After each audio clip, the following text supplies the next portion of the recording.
आप सभी को मेरा नमस्कार। जैसा कि पहले भी हम आपको ई मीटा डेटा आधारित न्याय प्रणाली उन्नयन, जो कि शॉर्ट फॉर्म में जिसको हम संक्षिप्त रूप में ई मनु कहते हैं, जो कि एडवोकेट जनरल ऑफिस इलाहाबाद के द्वारा डेवलप किया जा रहा है।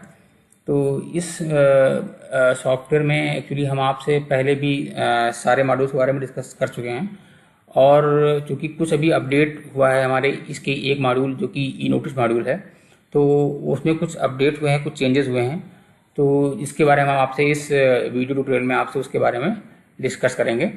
तो ये हमारा ई मेटा डेटा आधारित न्याय प्रणाली उन्नयन जो इसका यूआरएल है, आपको पहले भी बताया जा चुका है। उस पर आप उसको यूआरएल पर डालेंगे। जैसे ही डालेंगे तो आपके पास एक होम पेज खुल के आएगा। होम पेज में देखेंगे आप एक लॉगिन पैनल आ रहा है आपका। तो लॉगिन पैनल में देखेंगे आप ये ई नोटिस लॉगिन जो आपके लास्ट में देखिए लिखा होगा। पहला ऑप्शन इसमें है लॉगिन पैनल में एजी ऑफिस लॉगिन है, दूसरा डिपार्टमेंट लॉगिन है, और तीसरा जो है ई नोटिस लॉगिन है। तो इस ई नोटिस लॉगिन में ही कुछ चेंजेस हुए हैं अभी। तो अब हम देखेंगे कि इसमें क्या चेंजेस हुए हैं और कैसे इसमें हमें वर्क करना है। ठीक है। मैं ब्रीफ में आपको बता देता हूँ उससे पहले कि ये नोटिस लॉगिन जो है एक्चुअली पहले केवल जो था जो जो एडवोकेट रजिस्टर्ड एडवोकेट्स हैं जिनके पास एओआर नंबर है, वो अपना एओआर नंबर डाल करके इसमें लॉगिन करते थे। उनके रजिस्टर्ड मोबाइल नंबर पे एक ओटीपी आता था, और ओटीपी जैसे ही वेरीफाई करते थे वो लॉगिन कर जाते थे उसके अंदर। अब इसमें क्या हुआ है कि इसमें दो ऑप्शन दे दिए गए हैं। एक तो एडवोकेट तो करेगा ही करेगा, साथ में इन पर्सन यूजर भी जो है इसमें रजिस्टर कर सकता है और ई नोटिस के लिए अप्लाई कर सकता है। तो आइए देखते हैं कैसे करेगा ई नोटिस लॉगिन। तब हम क्या करेंगे, इस पर ई नोटिस लॉगिन पे हम क्लिक कर देंगे। ठीक है। ई नोटिस लॉगिन पे क्लिक किया हमने। देखिए यहाँ पे आपको दिख रहा है लॉगिन एज एओआर, और दूसरा आ रहा है इन पर्सन।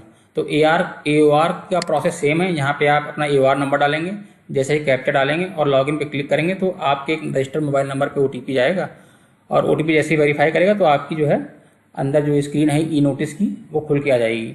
तो अंदर की जो स्क्रीन्स हैं लॉगिन करने के बाद का जो प्रोसेस है वो एओआर और इन पर्सन में बिल्कुल सेम है, उसमें कोई भी चेंज नहीं है। तो मैं आपको इन पर्सन में लॉगिन करके दिखाता हूँ कि कैसे इन पर्सन में लॉगिन करेंगे और कैसे इन पर्सन में यूजर को रजिस्टर करेंगे। ठीक है। तो देखते हैं यहाँ पे इन पर्सन को हम, देखिए आपको दिख रहा है ना लॉगिन एज एओआर और इन पर्सन। तो बाय डिफ़ॉल्ट जो है यहाँ पे आपका एओआर सिलेक्ट होके आएगा, और चूँकि हमें इन पर्सन से आपको बताना है तो मैं यहाँ पे रेडियो बटन जो बना हुआ है इन पर्सन को सिलेक्ट कर लूँगा। अब जैसे ही देखिए आप इन पर्सन को सिलेक्ट करते हैं तो देखिए आपको यहाँ चूज़ बेंच दिखा हुआ है कि चूज़ कौन सी बेंच को चूज़ करनी है, जो कि मेन बेंच हमारी इलाहाबाद बेंच है, फिर ये लखनऊ बेंच है। तो हम इन पर्सन से करेंगे। इन पर्सन में हमने देखिए इलाहाबाद ले लिया। अब चूँकि हमारा कोई यूज़र बना नहीं हुआ है तो हम एक यूज़र को यहाँ पे रजिस्टर करेंगे। तो रजिस्टर करने के लिए क्या करेंगे, सबसे लास्ट में आप देखेंगे एक रजिस्टर का ऑप्शन आ रहा है यहाँ पे, इस पर क्लिक कर देंगे। अब देखिए जैसे इस पर क्लिक करेंगे तो आपका ये इन पर्सन रजिस्टर का पेज आ जाएगा। इसमें क्या करेगा, जो भी यूजर इन पर्सन नोटिस को नोटिस को फाइल करना चाहता है इन पर्सन, तो वो यहाँ क्या करेगा, अपना रजिस्ट्रेशन करेगा। तो रजिस्ट्रेशन में अपना फुल नाम डालेगा, जेंडर जो उसका है वो अपना सिलेक्ट करेगा, रेडियो बटन को, अपना email ID, mobile number, user name, password, और उस पासवर्ड को दोबारा से सेम पासवर्ड फिर से डालेगा, वो कंफर्म करेगा और फिर रजिस्टर कर देगा। अगर वो रजिस्टर कर लेता है सक्सेसफुली तो फिर क्या करेगा, यूज़र उस यूज़र नेम से जा करके दोबारा लॉगिन करेगा। ठीक है। तो आइए हम ये प्रोसेस करते हैं। तो पहले हम फुल नेम डाल लेते हैं यहाँ पे। सपोज डेट हमने यहाँ पे लिख लिया ALD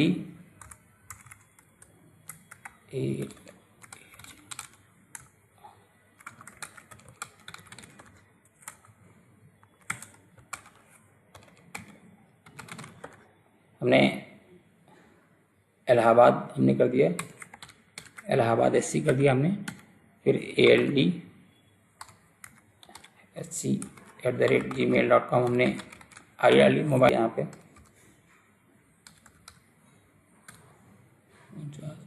यूज़र नेम हमने डाल दिया ALD_यूज़र। ये नया यूज़र है, ये यूज़र एग्जिस्ट नहीं कर रहा होगा, इसलिए ये सक्सेसफुली रजिस्टर्ड हो जाएगा। सपोज अगर ये यूज़र आईडी एग्जिस्ट कर रहा होता तो यहाँ आपको एक रेड अलर्ट देता कि ये यूज़र ऑलरेडी रजिस्टर्ड है, तो आपको दूसरा यूज़र यहाँ पे क्रिएट करना पड़ता। अब हम पासवर्ड इसका डाल देते हैं।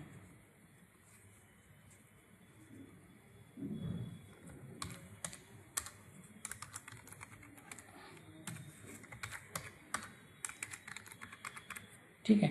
अब हमने क्या किया, इसको रजिस्टर किया। देखिए अब यहाँ पे आप करेंगे, अब आप ये जो आई बन के आ रही है, अगर आप देखना चाहते हैं कि हाँ हमने क्या पासवर्ड डाला है, वह भी पासवर्ड जो है यहाँ से देख सकते हैं। अब हम क्या करेंगे, इसको रजिस्टर करेंगे। ये पासवर्ड जो है आपके पासवर्ड और कन्फर्म पासवर्ड सेम होने चाहिए। आपके दो बार इसको मांगा जाता है सेम पासवर्ड कि हाँ कोई गलती तो नहीं हुई है। अब क्या करेगा यूजर, इस पर रजिस्टर पर क्लिक कर देगा।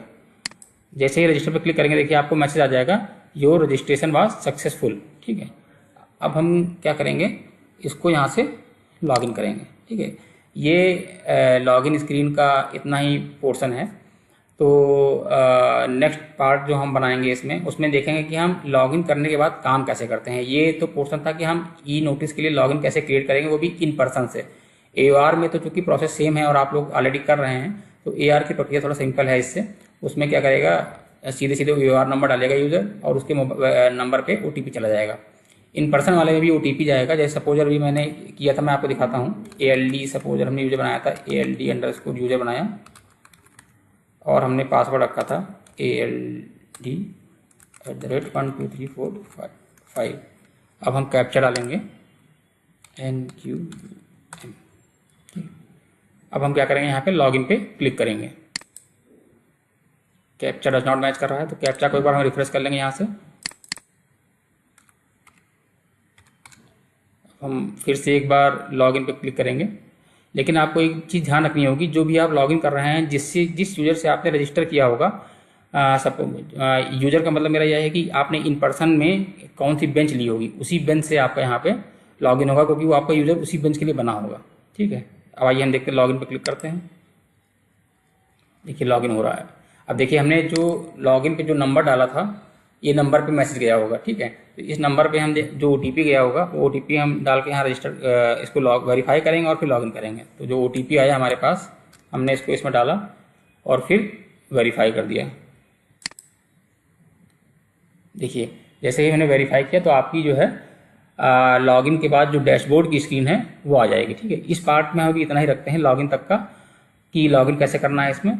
उसके बाद जो है हम आपको डिस्कस करेंगे इसमें ई नोटिस करनी कैसे है। ठीक है, तो अभी हम एक नया वीडियो और बनाएंगे इसका। तब तक के लिए धन्यवाद।